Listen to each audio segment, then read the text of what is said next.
નમસ્કાર મિત્રો, સ્વાગત છે ફરી એકવાર તમારી યુટ્યુબ ચેનલ ગુજરાતી સાહિત્ય વિદ નિકુંજ યુટ્યુબ ચેનલમાં હું નિકુંજ પરમાર આપ સૌનું હૃદયથી સ્વાગત કરું છું।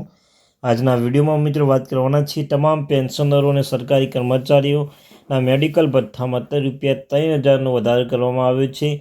તો મિત્રો આખરે પેન્શનરો અને ભલામણ સ્વીકારવામાં આવી છે, તો તેના વિશે આપણે વિડીયોમાં ચર્ચા કરીશું। તે પહેલાં મેં જે વોટ્સઅપ ગ્રુપ ટેલિગ્રામ ગ્રુપ બંને બનાવ્યું છે, લિંક ડિસ્ક્રિપ્શન મૂકું છું, મિત્રો અવશ્ય જોઈન થઈ જજો।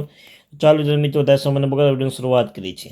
તો મિત્રો, સરકારી કર્મચારીઓ અને પેન્શનનો લાગુ પડતા લાભો સુધારવા માટે સરકારે ઘણા પગલાં લીધા છે।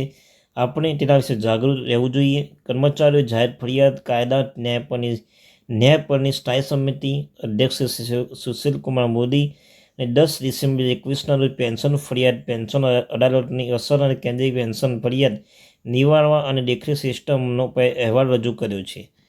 ત્યારબાદ 31 માર્ચ 2020 સુધીમાં ભારતના લગભગ 66.7 લાખ કેન્દ્ર સરકાર પેન્શનરો ફેમિલી પેન્શન સહિત અત્યારના સુધી આંકડો વધીને 72 લાખ સુધી પહોંચી ગયો છે।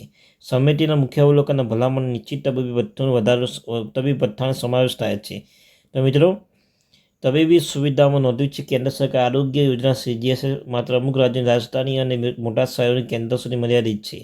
CGHS વિસ્તારમાં બહાર રહેતા પેન્શનરો રોજબરોજના તબીબી ભથ્થું ખર્ચમાં પહોંચી વળવા માટે દર મહિને ₹1,000 નિશ્ચિત તબીબી ભથ્થું આપવામાં આવે છે, પરંતુ સમિતિ ભલામણ કરી અને જિલ્લાના સ્થળોએ CGHS કેન્દ્રો ખોલવા અથવા જિલ્લાના મુખ્યાલયમાં કાર્યરત સરકારી હોસ્પિટલને CGHS કેન્દ્ર તરીકે નિયુક્ત કરવા અને પેન્શનરો માટે નિશ્ચિત તબીબી ભથ્થું વધારી ₹3,000 પ્રતિ માસ કરવું, આ બાબતે હવે મંજૂરી માટે પેન્ડિંગ છે।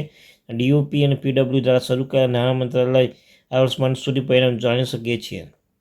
તો મિત્રો, તમે જોઈ શકો છો, પહેલાં ₹1,000 મળતા હતા, તે મિત્રો હવે વધારીને પ્રતિ માસ ₹3,000 કરવા માટે મિત્રો આદેશ આપવામાં આવ્યો છે। તે બાબત પેન્ડિંગ છે। કોઈ પણ અપડેટ આવશે તમે જાણ કરવામાં આવશે। ત્યાં આગળ ચેનલને સબસ્ક્રાઈબ કરવાનું ભૂલશો નહીં। મળશું એના એક વિડીયો સાથે।